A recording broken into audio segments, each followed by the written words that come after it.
નમસ્તે વિદ્યાર્થી મિત્રો, આજે વાત કરીશું ધોરણ 9 વિષય વિજ્ઞાનના દ્વિતીય સત્રના ચેપ્ટર નંબર 9 ગુરુત્વાકર્ષણના પાઠના વચ્ચેના જે પ્રશ્નો છે તેનું સંપૂર્ણ સોલ્યુશન મેળવીશું.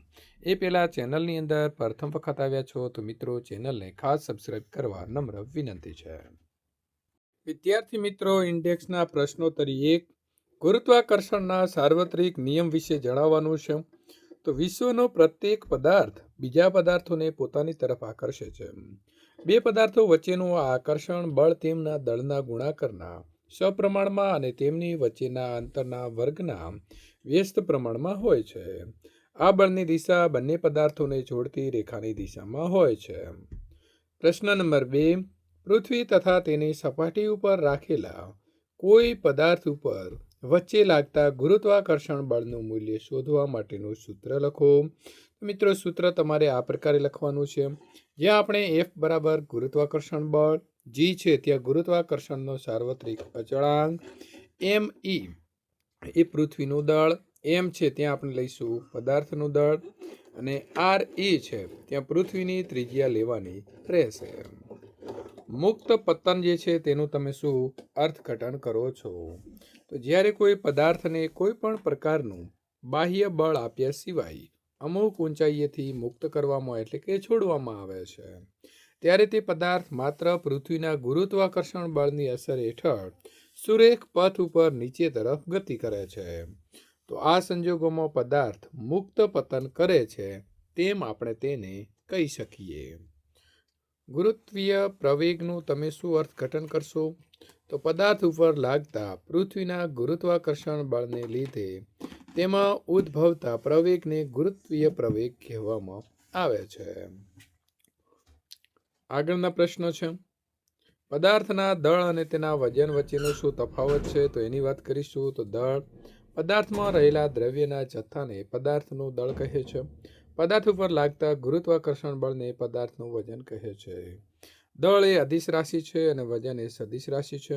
દળનો એસઆઈ એકમ કિલોગ્રામ છે. વજન એ એક પ્રકારનું બળ હોય તેનો એસઆઈ એકમ ન્યૂટન છે. પદાર્થનું દળ ભૌતિક તુલા અથવા તો ત્રાજવા વડે મપાય છે. પદાર્થનું વજન સ્પ્રિંગ કાંટા વડે મપાય છે. પદાર્થનું દળ દરેક સ્થળે અચળ રહે છે. પદાર્થનું વજન દરેક સ્થળે અચળ રહેતું નથી.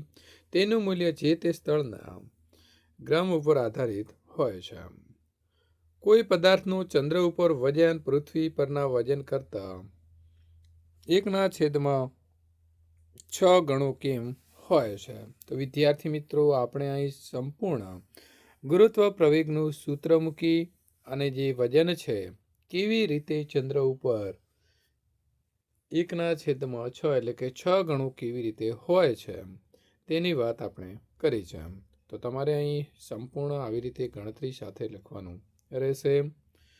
એક પાતળી અને મજબૂત દોરીથી બનેલા પટ્ટાની મદદથી સ્કૂલ બેગને ઉપાડવાનું મુશ્કેલ હોય છે. કેમ? તો ત્યારે સ્કૂલ બેગને હાથ વડે અથવા ખભા વડે ઉંચકવામાં આવે છે ત્યારે હાથ ઉપર કે ખભા ઉપર લાગતું બળ સ્કૂલ બેગના વજન જે છે જેટલું હોય છે.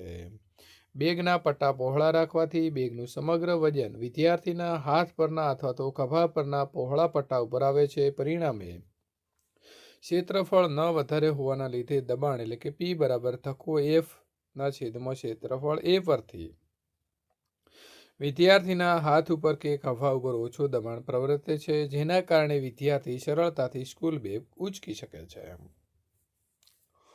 પ્રશ્ન નંબર 2 ઉપલાવકતાનું જે છે તમે શું અર્થઘટન કરશો? તો મિત્રો, જ્યારે કોઈ પદાર્થને આપેલા પ્રવાહીમાં અસંત કે સંપૂર્ણપણે ડૂબાડવામાં આવે છે ત્યારે પ્રવાહી દ્વારા પદાર્થ ઉપર ઉધ્વ દિશામાં બળ લાગે છે જેને ઉપલાવક બળ કહે છે. પ્રવાહીની અંદર જે ગુણધર્મના લીધે ઉલ્લાવક બળ લાગે છે તેને ઉલ્લાવકતા કહેવામાં આવે છે. પ્રશ્ન નંબર મિત્રો અહીં આપણે 3 જોઈશું. પાણીની સપાટી ઉપર કોઈ પદાર્થને રાખતા તે કેમ તરે છે અથવા ડૂબે છે? તો જવાબ આવશે પદાર્થની ઘનતા અને પાણીની ઘનતાના મૂલ્યો વડે નક્કી થઈ શકે કે આપેલ પદાર્થ પાણીમાં તરશે કે ડૂબશે. જો પદાર્થની ઘનતા પાણીની ઘનતા કરતાં ઓછી હોય તો તે પદાર્થ પાણીમાં તરે છે. જો પદાર્થની ઘનતા પાણીની ઘનતા કરતાં વધુ હોય તો તે પદાર્થ પાણીમાં ડૂબે છે. ત્યાર પછી આગળ વાત કરીશું કે એક વજન કાંટા ઉપર તમારું વજન 42 ન્યૂટન નોંધાય છે. શું તમારું દળ 42 ન્યૂટન કરતાં વધારે છે કે ઓછું? તો 42 ન્યૂટન કરતાં વધુ, કારણ કે વજન કાંટો એક પ્રકારનો સ્વિંગ બેલેન્સ છે, જે વસ્તુનું વજન માપે છે, દળ નહીં. આપણે જ્યારે વજન કાંટા ઉપર ઊભા રહીએ છીએ ત્યારે આપણું વજન એટલે કે આપણા ઉપર લાગતું પૃથ્વીનું ગુરુત્વાકર્ષણ બળ શિરોલંબ અધો દિશામાં હોય છે, પણ હવા દ્વારા આપણા શરીર ઉપર લાગતું ઉલ્લાવક બળ એ શિરોલંબ ઉધ્વ દિશામાં હોય છે. તેથી આપણે દેખીતું વજન, સાચું વજન ઓછા ઉપલાવક બળ, તો સાચા વજન કરતાં ઓછું હોય છે. વજન કાંટો દેખીતું વજન માપે છે, તેથી આપણું સાચું વજન 42 N કરતાં વધુ હશે. પ્રશ્ન નંબર અહીં મિત્રો 2. તમારી પાસે રૂ ભરેલો કોથળો અને લોખંડનો સળિયો છે. તેમને વજન કાંટા ઉપર મૂકતા બંનેનું દળ 100 કિલોગ્રામનો થાય છે. વાસ્તવમાં એક પદાર્થ બીજા કરતાં ભારે છે. શું તમે કહી શકશો કે કયો પદાર્થ ભારે છે અને કેમ? તો અહીં રૂ એટલે કે કોટનની ઘનતા લોખંડની ઘનતા કરતાં ઓછી છે, જેને લીધે 100 કિલો દળવાળા રૂનું કદ 100 કિલોવાળા દળવાળા લોખંડ કરતાં વધુ હશે. વધુ કદના કારણે 100 કિલોગ્રામ દળવાળું રૂ 100 કિલો દળવાળા લોખંડ કરતાં વધારે હવાનું વિસ્થાપન એટલે કે સ્થળાંતર કરશે. તેથી રૂ પર જે હવા છે તેના દ્વારા લાગતું ઉલ્લાવક બળ લોખંડ કરતાં વધુ હશે. પરિણામે વજન કાંટો જે ખરેખર દેખીતું વજન એટલે કે સાચું વજન ઓછું ઉલ્લાવક બળ માપે છે, તે લોખંડ કરતાં રૂનું વધુ વજન દર્શાવે છે. તો હવે આપણે જોઈશું વસ્તુનું સાચું વજન.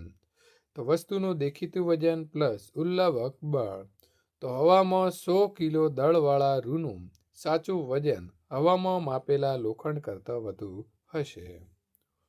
તો વિદ્યાર્થી મિત્રો, આ પ્રકારના પ્રશ્નોનું સોલ્યુશન મેળવવા માટે અહીં આપેલી એન્ડ સ્ક્રીન ઉપર ક્લિક કરીને ધોરણ 9ના તમામ વિષયના સ્વાધ્યાય સોલ્યુશન, પ્રશ્નોની વચ્ચે આવતા પ્રશ્નો છે, પ્રયત્ન કરો એ પ્રકારના ગણિતમાં આવતા પ્રશ્નો છે, તમારા પ્રથમ અને દ્વિતીય પરીક્ષાના પેપરો છે. મિત્રો, આ ઉપરાંત 12 ધોરણ સુધીના તમામ વિષયના સોલ્યુશન, સ્વાધ્યાયન પોથી સોલ્યુશન, સ્વાધ્યાય સોલ્યુશન, ગાલા, નકશાપૂર્તિ, તમામ મિત્રો સોલ્યુશન આપણી ચેનલની અંદર તમને એક જ જગ્યાએથી મળી રહેશે. તો મિત્રો, ચેનલને હજી પણ તમે સબસ્ક્રાઈબ કરવાનું બાકી હોય તો સબસ્ક્રાઈબ કરી તમારા મિત્રો સુધી આ વિડીયો શેર કરવાનું ભૂલશો નહીં.